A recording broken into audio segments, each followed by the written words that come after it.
to Unity of Comfort in its Woods. No, Unity of Music City. Starting off with some music there. I don't affirm. We're not affirming that at all. Some humor to start the service. Well, welcome. This is a place for authentic transformation. This is a place where we come on Sundays to remember who we are and why we are on this planet. We're all light workers, and we all affirm the good in everyone that we see. We affirm the oneness that we all have. Every cell of our body, every fiber of our beings. So, that's right. Don't get me started. I've had coffee.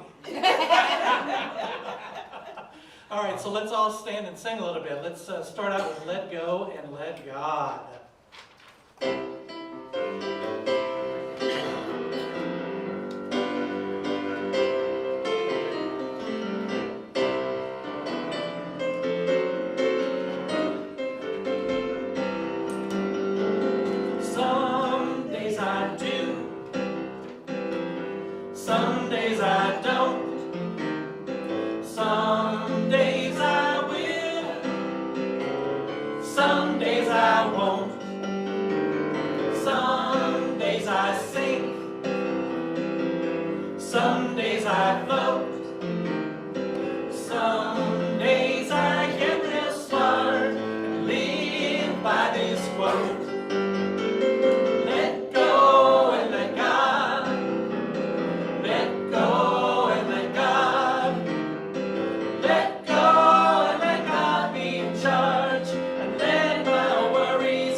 This last Wednesday night was great.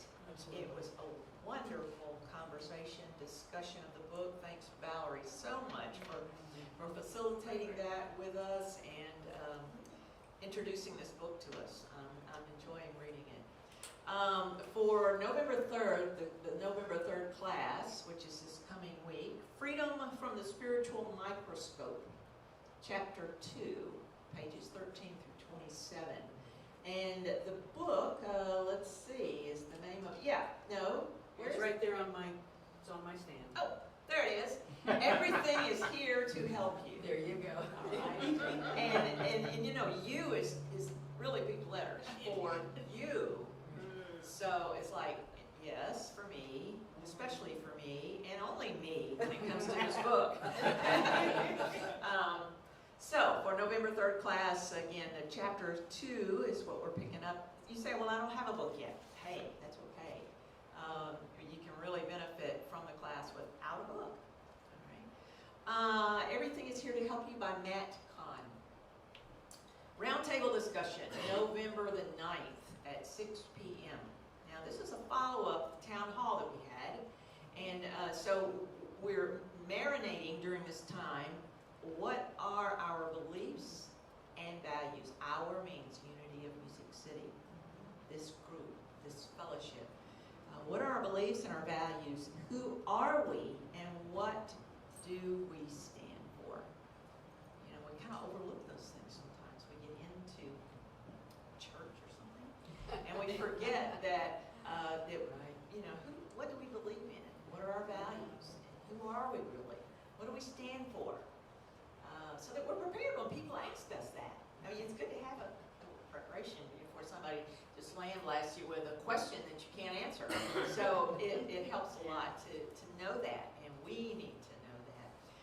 Zoom information is sent in the email that we have happenings every week, so check that website for the Zoom connection. And Unity of Music City is calling members, you know, to consider fulfilling the role of member at large.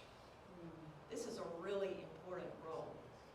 And we're reaching out. We're saying, all of you in this room or on Zoom with us or YouTubing or however you're reaching us, consider fulfilling the role of member at large. This is someone who would serve on the Leadership Council, attend monthly Leadership Council meetings, learn how Unity of Music City conducts business, be available for special projects, and serve on committees. A member at large can be considered for an executive council position after serving 1 year. Please email the office at unityofmusiccity@gmail.com if this is something you feel called to do. Unity of Music City is grateful for your consideration. Now our prayer chaplains, of course. Sure. I've got an announcement I forgot to put on there. Yes. Tomorrow evening at 6 o'clock, we've got a realtor, you should have gotten an email about a little building we have found. We're not promoting it one way or the other, we just want to go look at it. So tomorrow evening at 6 o'clock, if you want to come over there and look at the building.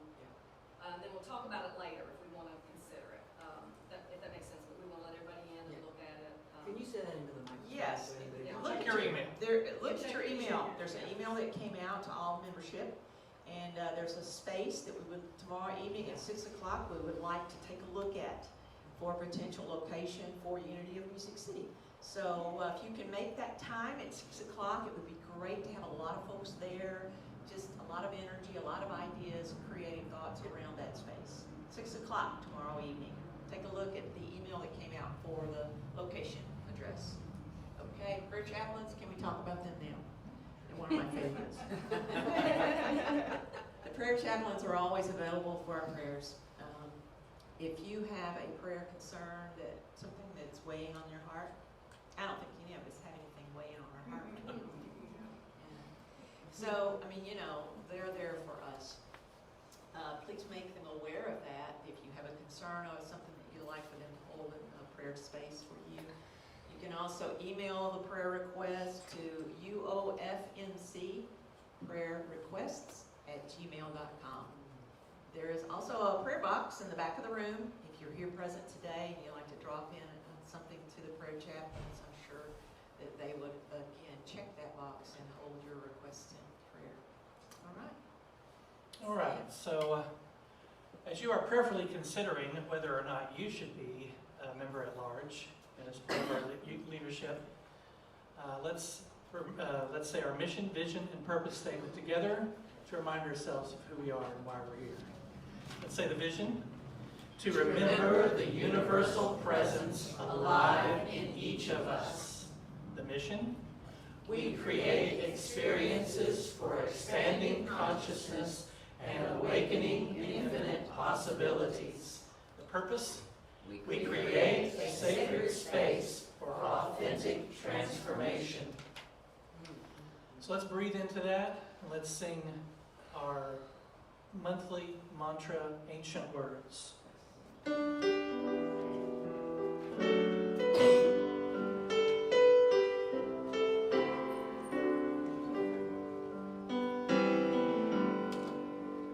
Holy words, long preserved for our walk in this world.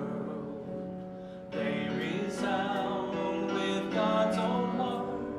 Oh, let the ancient words impart. Words of life, words of hope, give us strength, help us go in this world. Where'er we roam, ancient words will guide us home.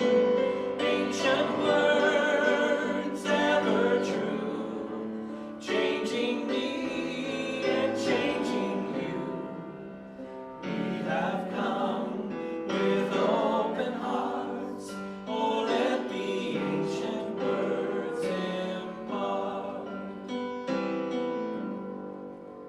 Holy words of our faith, handed down to this age, shine on us with God's own light.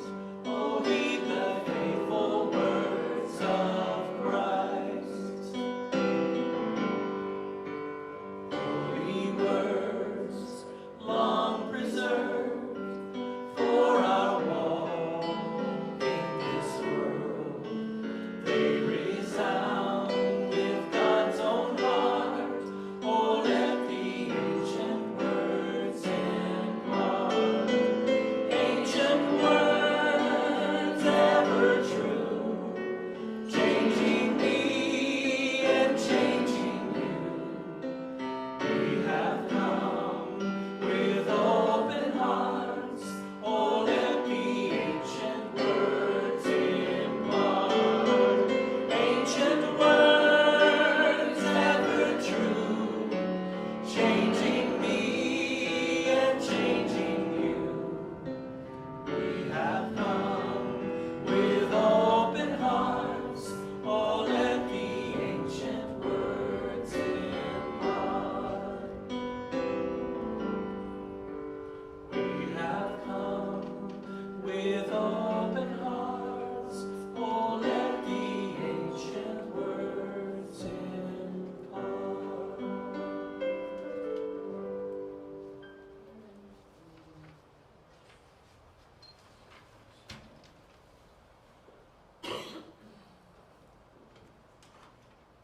Good morning. As usual, I will say the affirmation and then we'll repeat it together. Today's affirmation is, I rest in the love of the entire universe. Together now. I rest in the love of the entire universe. At times, we may feel disconnected from those around us. We can even feel the sense of disconnect within ourselves, from ourselves.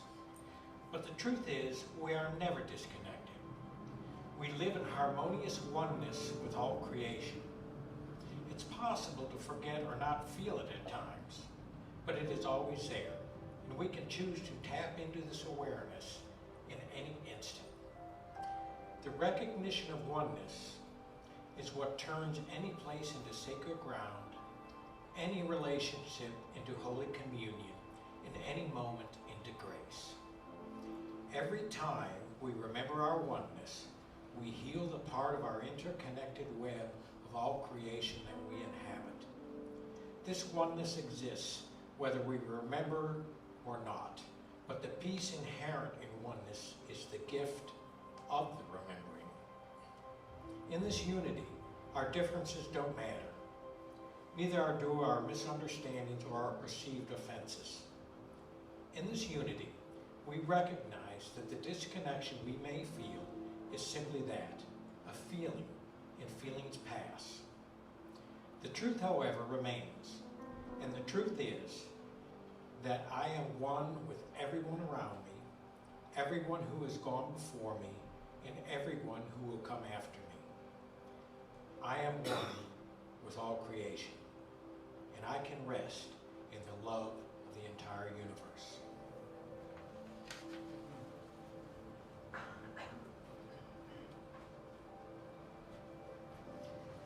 So let's take a moment together to rest in this unity.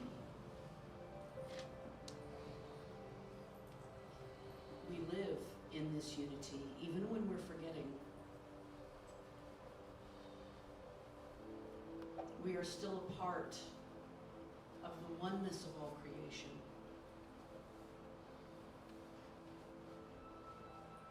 We are still one with the spiritual energy of everyone who has already passed from this earth. And all of those yet to be born.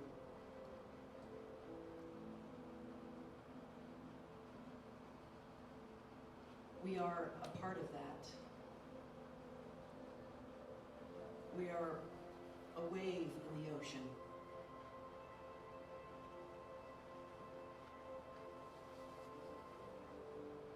Perhaps we can see the wave as something unique, and yet it is wholly ocean. Just as we can see each other as unique expressions of the divine, but we are all one.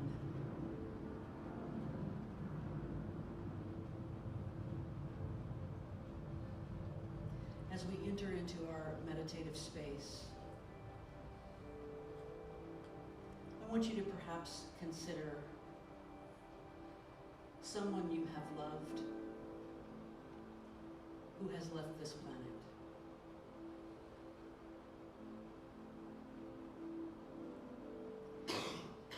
When we invite them in, I believe that they are right here, as close to us.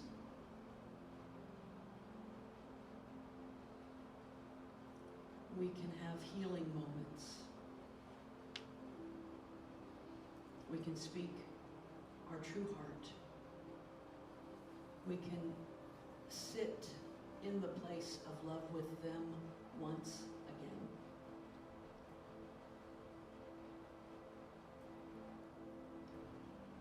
Whatever person came up into your spirit in that regard, take just a moment to sit in oneness and communion with them in the silence. In the silence.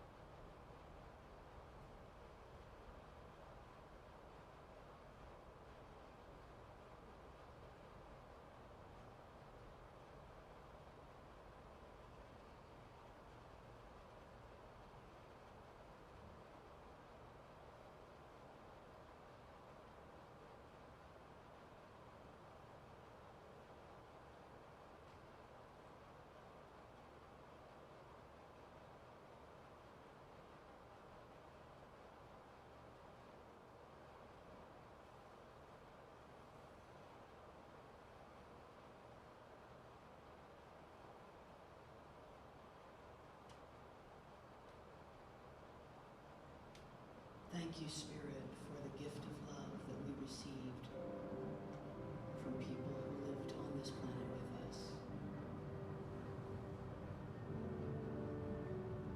Thank you for a heritage of love. Help us to leave a legacy of love.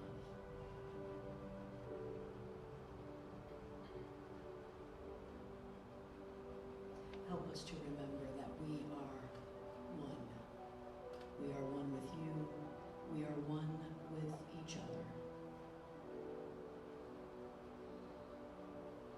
We live in this unity of being one with the one.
Good morning, everyone.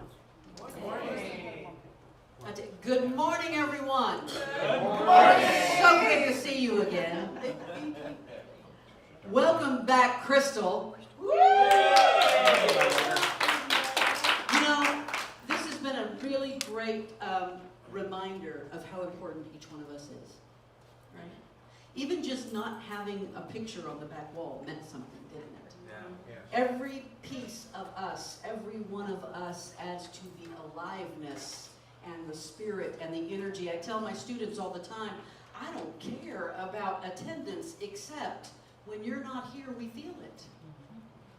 We feel it when you are not here. So thank you for being here, and thank you for being here, and thank you for being here.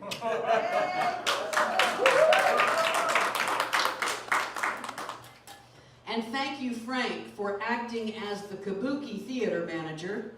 You know, in Japan, the kabuki theater, one of the interesting things is the stagehands just walk on and off stage all the time, but they are dressed in black.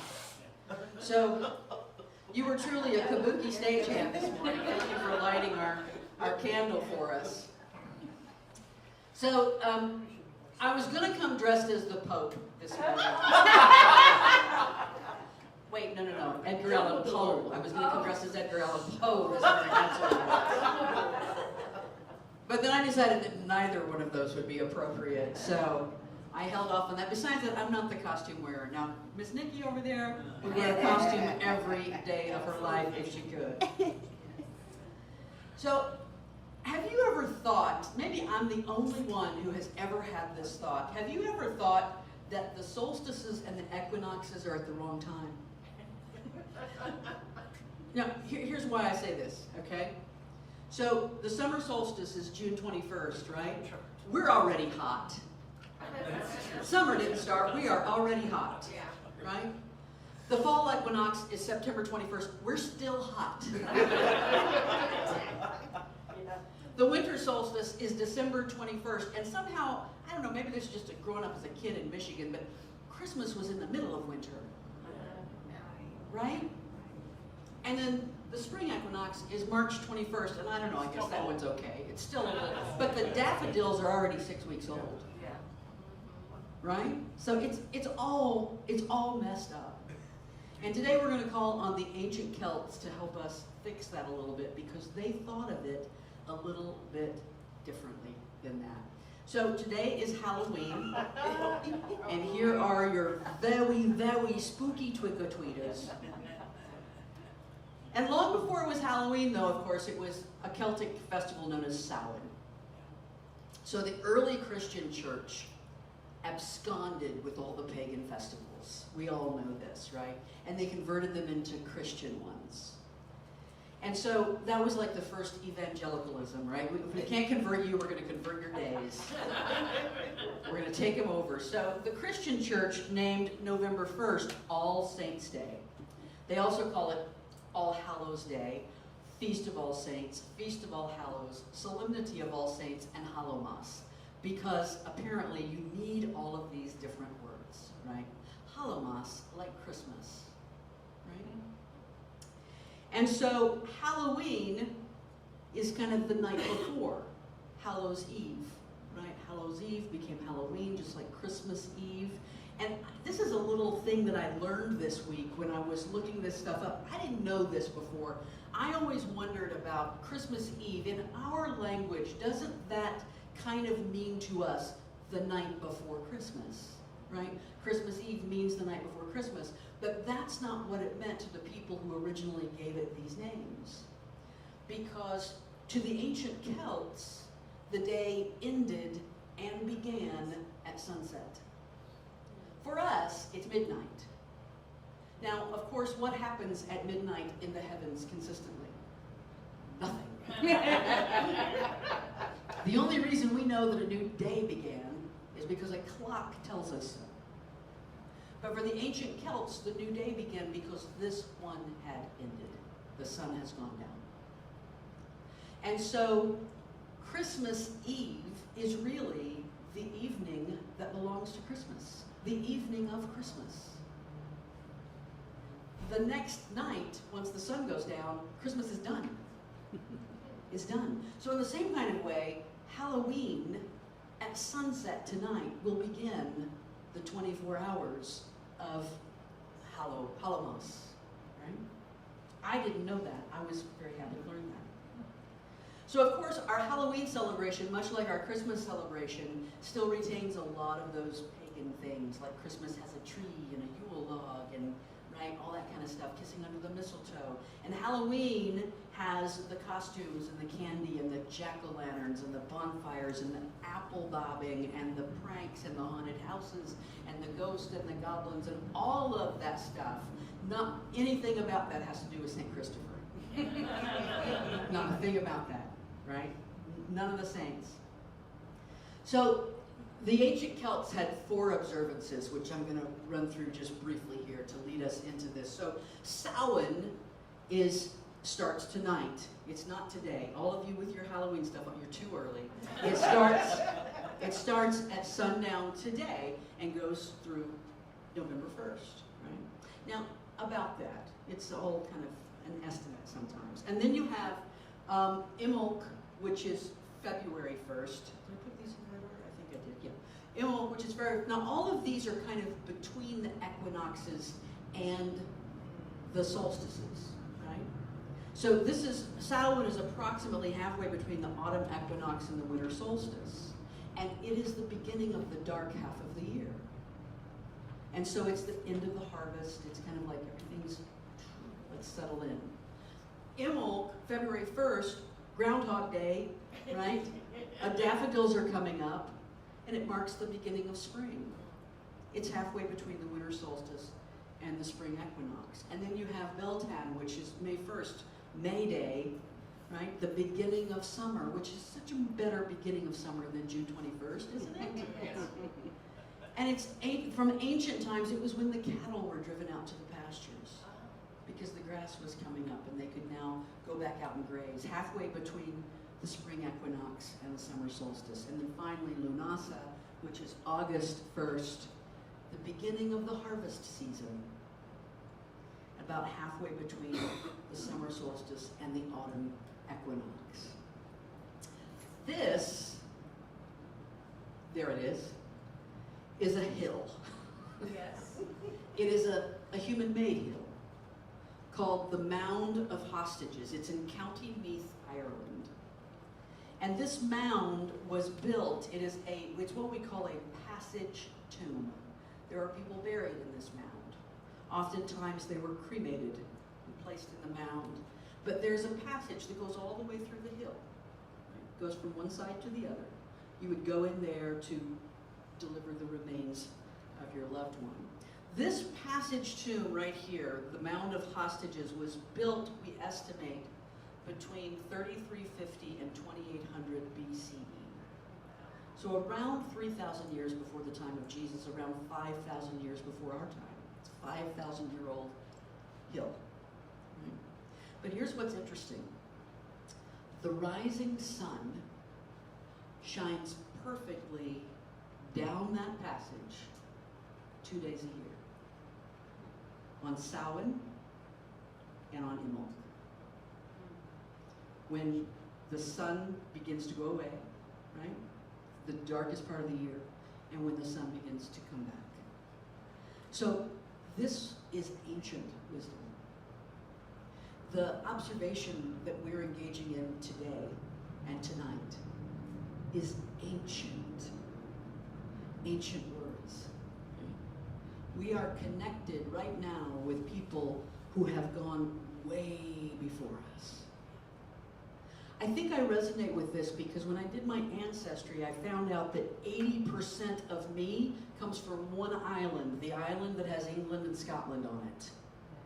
80%. We're talking hundreds of thousands of people in my history all came from the same inbred place. In case that explains anything to you at all. But so these are kind of my people. And they knew this wisdom. So Samhain Halloween is known for being the night when the veil is the thinnest between us and the spirit world. I don't even know that I want to be in your body tonight, Frank. I can't even imagine what kinds of things you're going to hear. But this is what this day is, and I thought I would spend some time today talking about the different veils that we have down in front of us. So that first veil is that veil between us and the spirit world. And I don't know much about that. I'm no more a medium than anyone in here. I believe that I have heard from people on the other side at times, but that's the faith of me believing what I felt and know and saw. When I was about 11 years old, my grandmother died, and she was the best. But I'm telling you, when you looked up grandma on the dictionary, there she was. She had this soft, round face. She wore her hair in a little bun. Her hair went down to the back of her knees because my grandfather would not let her cut it, because the Bible says that a woman's hair is her crowning glory. And so she wore it all up in a little bun, and she was soft and gentle. And the highlight of my year was going to Grandma's house at Christmas time. That was the highlight. And when she passed away, I was still young enough that I wasn't quite capable of processing it. I think children are sometimes protected a little bit from those, because we just don't know how to process. But when I was in my 20s, I went through this really anxiety time, this kind of, nobody else does that in their 20s, right? Where I just don't know who I'm supposed to be, what I'm supposed to do. And one night I was feeling that, and I was outside under the starry night, and I looked up and I saw this one star that was brighter than all of the others. I thought it was the North Star, but I think it was Sirius. I've since learned that that's the brightest star in the sky. And I looked up there, and instantly from somewhere, not in my brain, but from somewhere came the thought, there's Grandma right there. Grandma's in that star right there. And I just poured my heart out to her. I told Grandma everything. Because I believed that Grandma was the one person in my family I could have told everything to. And she would have accepted. I may have been wrong, but she's already gone, and I can believe that if I want to. Right? And this began a practice that I have had my entire life, because when I speak my problems out into a night sky, magic happens. Transformation happens. I don't know if it's the star or if it's Grandma or if it is truly magic. I don't care, but I know that when I speak my problems out into the night sky, they are met with answers. And if not answers, peace. And that is an answer. Acceptance, and that is an answer. 8 years ago, on October 28th, my father died. And interestingly, we had his memorial service 8 years ago today, on Halloween. And I felt him around me so closely for about the next year. Closer than I ever had when he was alive. I would have things happen just almost on a daily basis where I would know he was there. A week after he died, I was over at a colleague's house. She was having a group of people together. I'd never been to her house before. I walked into her house. We're sitting there talking, drinking, whatever we're doing, right? And then I said, I've got to go to the bathroom, which you kind of have to do every now and then if you're a human being. And so she pointed me down the hall and said, second door on the right. And I walked into that bathroom, and right above the toilet was a print from Cades Cove, where my father had been hiking the morning that he died. And I just looked at it, and I just said, hi, Dad. And that happened again and again and again, far too often to be coincidence.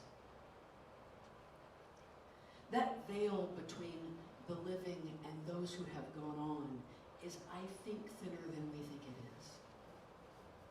And I believe that their energy of love is still coming to us, and in such a purer way than it ever could have before. In a way of pure acceptance and love. When my father was on this planet, we had some stuff we don't have stuff anymore. He understands, and I understand that he understands, so what I don't understand, I can kind of understand. So that brings us to the second veil, and this is the tough one. And that is the veil between the living and the living. I had a friend years ago who tried many, many times to stop smoking. And she said, you know, my driving motivation for wanting to quit is not what most people's is. It's not my health, whatever. My driving motivation is this, that it puts a veil down between me and the world. Puts a veil down between me and my experience.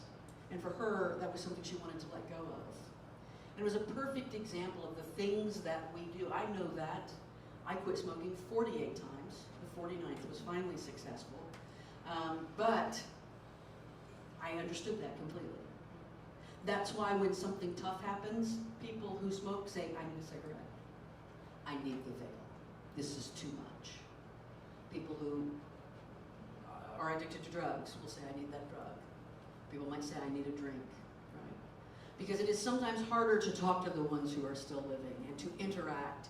Our baggage gets in the way of our true connection. The most challenging, the most demanding of relationships are face to face. It's kind of interesting now that we live in a much more virtual world, how that is changing us as human beings and how we interact with each other. Because the real nitty-gritty is standing right in your energy, in your space, and us meeting and discussing. We are interacting to a great extent through our ego and our physical selves. We're operating from what we see. And what we see is the physical manifestation of you. I'm interacting with your pain and your self-esteem and your talents and your skills and your hot buttons and your grief and your loss, and you are interacting with mine. Have you ever noticed how certain people can impact you in ways that you feel in your body? Maya Angelou said, at the end of the day, people won't remember what you said or what you did. People will remember how you made them feel. I think of that in my teaching career. I've thought of that so often. Because I can guarantee you my students don't remember what I say. I know that. But I also have had plenty of evidence showing me that they remember how I made them feel. I've known people who make me feel good just being in their presence. And it's not necessarily even people I know really well. I just am happy when I see them. I want them to be my teacher. I want to say to them, tell me how you do that.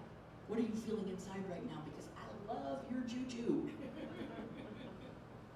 I've also known people who made me feel angry and tight and threatened and defensive just in their space.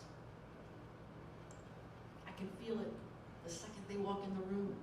Now, of course, there is the idea that no one can make you feel anything.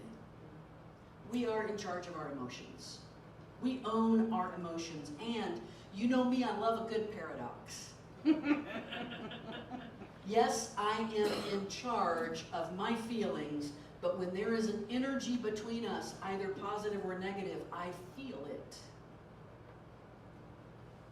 A person may be in charge of their feelings, but when a child is in the presence of a predator, I pray God they trust the feeling that they get and run, because something about this energy feels off. I may be in charge of my feelings, but if someone has treated me poorly in the past, my feelings may warn me to be on guard, to put up a little boundary, to be careful. You know, this is the part of my ego that acts to protect me, because the ego is all about survival. And that's not always a bad thing. The ego is the part of us that learns, there's the danger, Will Robinson, right? Stay away. That's why it's the egoic part of us that fears death. But that ego is also the part of us that has a limited understanding. And that's why one of the most important things that I can do to heal the planet is to heal myself. When I heal myself, I align my energy correctly, and it changes how you feel to me, and it changes how I feel to you. And it changes how we interact. And it creates a moment of healing instead of a moment of division. I've seen it happen. I've experienced it. I've seen when I have wanted to shift my energy between me and another person, I've wanted to change that relationship. It got icky somehow. And I've wanted to change that. And sometimes if I just open up and change myself, have you ever seen it just magically shift? Like, I didn't even have to have the conversation. We didn't even have to talk about it. But the magic was, I'm different. And then sometimes I stop and think, was it me all along? Because if they seem different because I'm different, were they that way all along? Were they okay all along? No. You know what? It's a dance that we do. We have this ego dance, our egos interacting with each other. And it can be beautiful. But when I'm not healed, I'm out of rhythm, and I step on your toes, and I land on your head, right? And then you remember how I made you feel.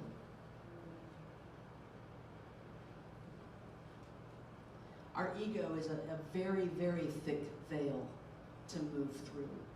And when we've got two folks with thick veiled egos coming together, there can be a lot of work to remove both of those. And here's the thing, I can't remove yours.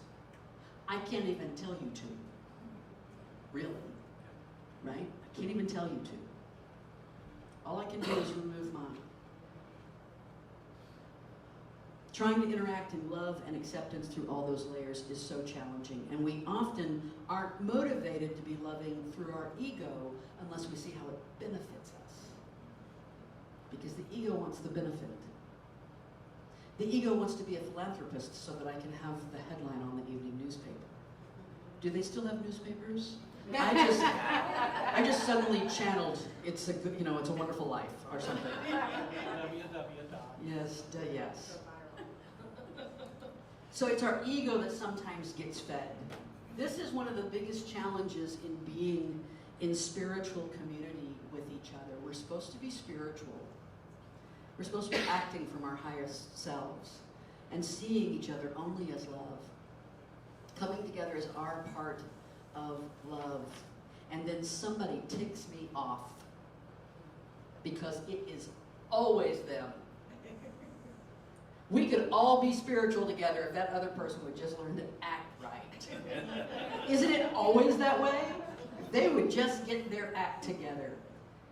And every time that I think that, it's another opportunity for me to heal myself. One of the most powerful things that ever happened to me when I was in my 20s, this isn't even in my notes, it just came to my mind. When I was in my 20s, I had gone through a couple of little brief relationships, 6 months, 1 year, 6 months, things like that. And I didn't want that. It's not what I wanted for my life. And I had a really powerful moment where I went into the bathroom and looked in the mirror because it's either the night sky or the bathroom mirror. I went in the bathroom and I looked at the mirror and I said, what is your part in this? How are you creating this over and over and over again? It no longer matters what they did. They are not here. You are. How do you look at this differently? How do you feel this differently in order to have a different outcome? And it made a huge difference in the way that I showed up. Because it's an opportunity to heal myself. When I see them as not acting right, I am really seeing them as purposefully and intentionally wrong. I give them an accountability that I don't give myself. When I screw up, I'm like, oh my gosh, I'm coming from my woundedness and I regret that. oh, I wish I hadn't, I'm going to learn something from that. But I don't look back and say, boy, you really purposefully and intentionally set out to do something wrong, didn't you? But we do that with other people. We give them an intentionality that we don't give to ourselves. Everybody is doing the best they know how to do at any given moment. What if we tried, just tried? When someone ticks us off, when we can't communicate like that picture before, what if we were just said, I wonder why I'm reacting to this? Because really their behavior has nothing to do with me. I wonder why I'm taking this personally. I'm wondering what it is about this situation that has triggered me. What is unhealed in me? Can I interact with this person without trying to fix them, without taking their behavior personally, without making any assumptions about their behavior? Zero. Clean slate. I'm gonna bet, I have no idea, I'm gonna try it one day when I get up there. No. I'm gonna bet that what's gonna happen is that person is gonna remember how you made them feel in that moment. Because when I'm triggered, it is my ego that is triggered. My divine presence is never triggered. The third veil that I want to talk about is the veil between the person I inhabit and the presence that I am. I love this picture, this reflection here, and I love that it's a child, because there's a childlikeness to all of this inquiry, this spiritual inquiry that we do. What is that division, that presence between I think that's my phone under my chair, Nikki, if you want to pick it up. Thank you. Sorry, I interrupted my own talk. I'm impressed. That's talent, baby. Do not try this at home. Still professional. This veil between the person I inhabit and the presence I am, or the veil that we think exists. We think that these are two different things, this person and this presence, the ego and the Christ nature. So I'm going to give another plug here. It's why I have the book here for this class, this book that we started reading that Valerie found for us. Valerie's facilitating these discussions on Wednesday night. Let me tell you something. I'm going to flat out and say it. Y'all need to be in this group talking about this book. Now I know all these Unity folks are saying, don't tell me what to do. But this is some powerful stuff right here. Everything is here to help you. Matt Kahn, I'm going to read you just a brief quote from page 5 on there. Ending the inner war occurs by integrating the ego from the soul's perspective. This is because the soul has tremendous reverence for the ego and its destiny of unraveling. The soul knows the destiny of the ego, right? It knows where it's headed. It views ego, listen to this, it views ego as a sacred womb where the soul resides in its most dormant stages of infancy until it's time to awaken for the well-being of all. The soul is not resisting the ego. The soul is wanting to bring it onto its lap like a child and to offer the love of the entire universe to it. Every hurt you've ever had, every misunderstanding, the soul wants to take you like a mother and hold you and make it okay.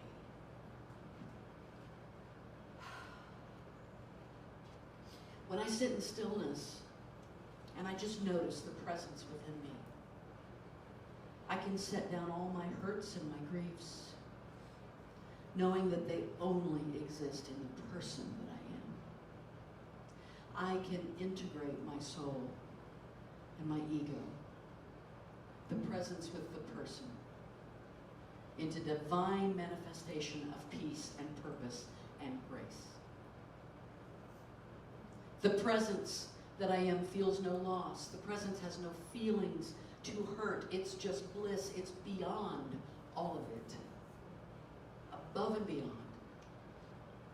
Wouldn't it be beautiful to pull the ego up into that space?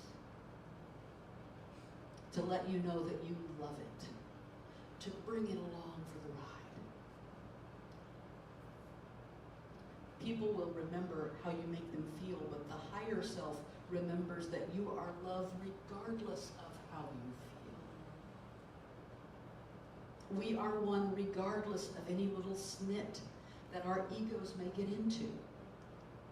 Just like everyone who has gone before us and everyone who has come after is one, everyone who has gone before us in Unity of Music City, everyone who will come after is one. We are all a part of that oneness. When I'm able to break through this delusion, all of the veils fall away. Not just the ones between me and the Christ in me, not just the ones between me and the Buddha in me, that little lotus flower in me, the perfection in me, the animating spirit of the divine that breathes through me. I am not just one with that. All the veils between me and you fall to the ground, disappear like smoke, crumble into dust.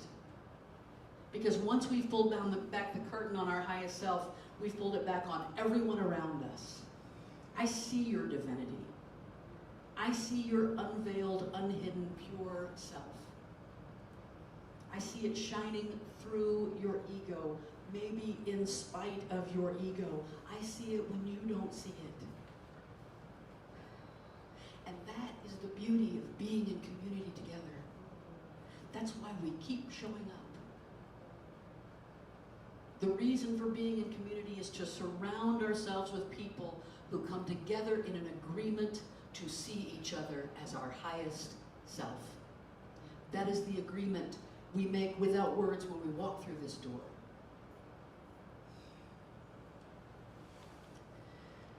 We agree to remind each other that we are pure divine love, to remember for each other when we forget, to uncover that for us when we have covered it for ourselves, that divine presence.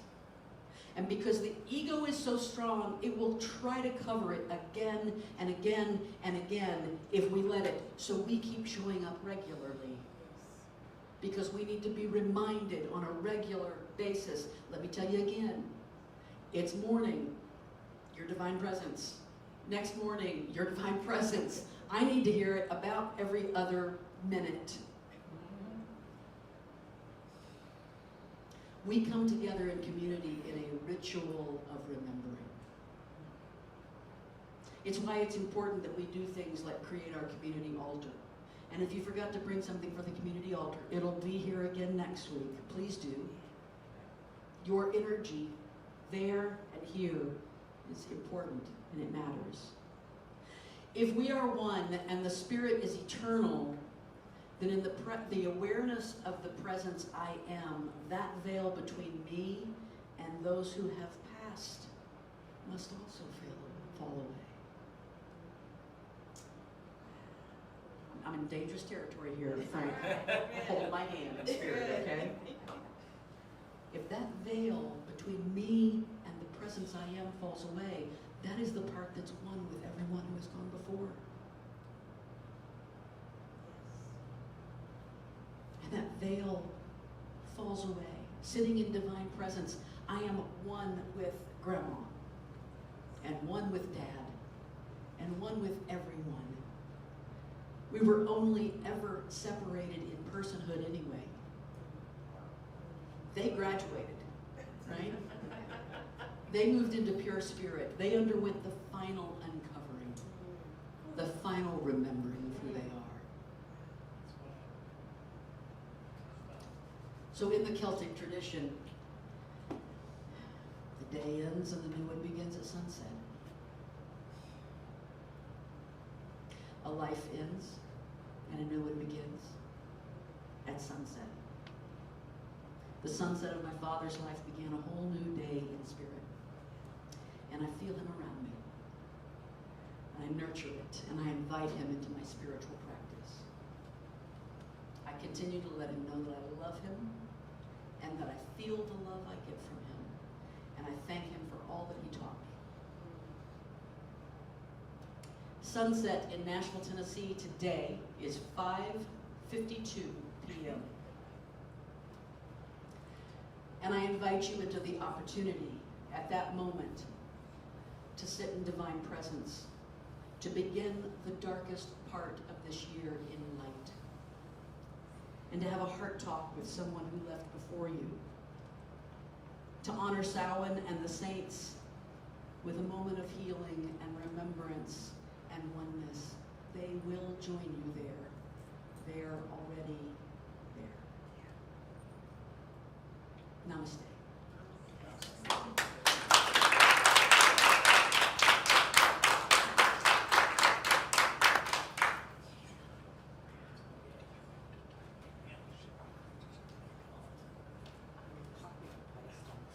Should I set a timer and we can just sit here in silence for 5 minutes?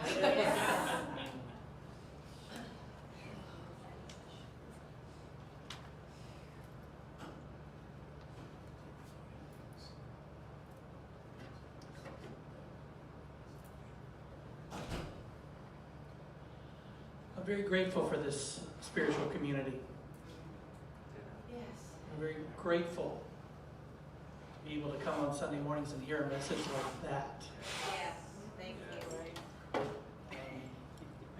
Very grateful to have something that I can take with me throughout the week.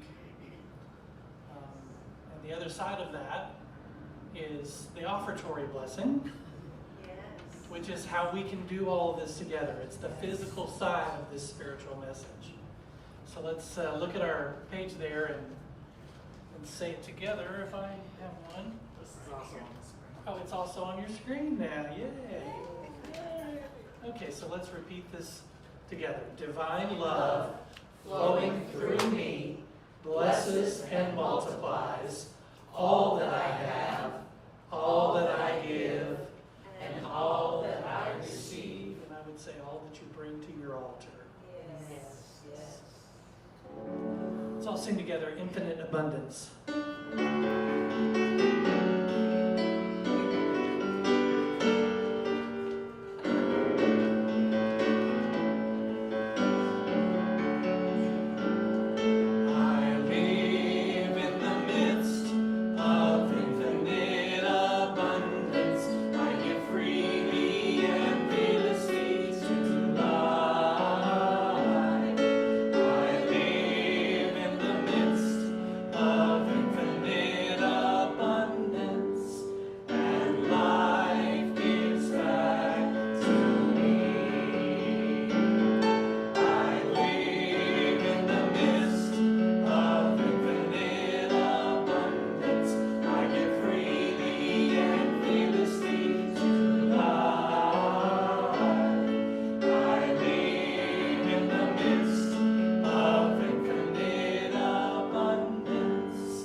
Stand together and say the prayer for protection. The light Light of of God God surrounds us, the love of God enfolds us, the power of God protects us, and the presence of God watches over us. Wherever we are, God is, and all is well.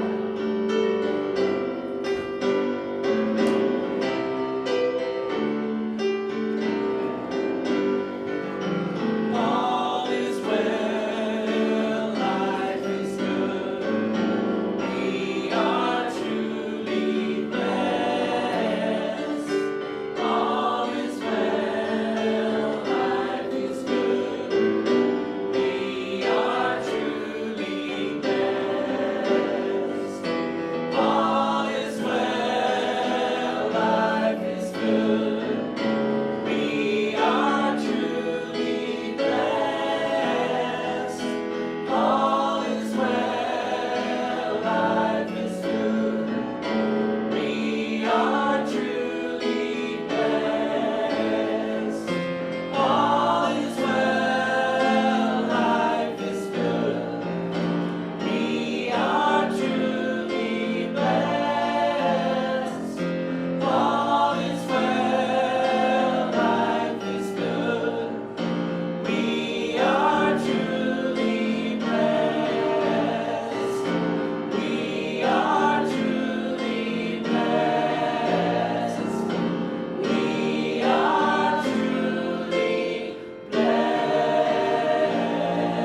coming.